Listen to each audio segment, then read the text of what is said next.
Hi, this is Dr. Emily Parke with your Health Minute. Today, I'd like to take a few minutes to talk about the adrenals. And there's an old term that gets thrown around quite a bit still called adrenal fatigue. But what we really found medically is that the adrenal glands themselves are fine in most cases. Now, there are two actual medical disorders, one in which the adrenal glands produce too much cortisol, and that's something called Cushing syndrome. And there's also a disease called Addison's disease in which the adrenal glands don't produce enough cortisol.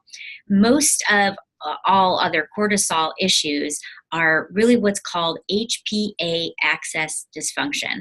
Hypothalamic-pituitary-adrenal axis dysfunction. In other words, there's a glitch in the signaling from the hypothalamus to the pituitary, or from the pituitary to the adrenals. And that is really what contributes to most patients' symptoms. Now, for example, cortisol, which is one of your body's main stress hormones, has a natural rhythm throughout the day. Cortisol is, for example, highest in the morning. It's part of what helps you wake up. And cortisol is supposed to be the lowest at night.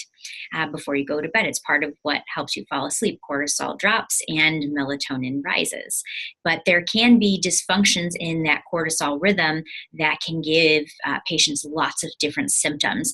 For example, if cortisol is too high before bed or in the middle of the night, it can cause you to have difficulty falling asleep and or staying asleep. But if cortisol is too low first thing in the morning, this is really significant morning fatigue, trouble getting up and started during the day.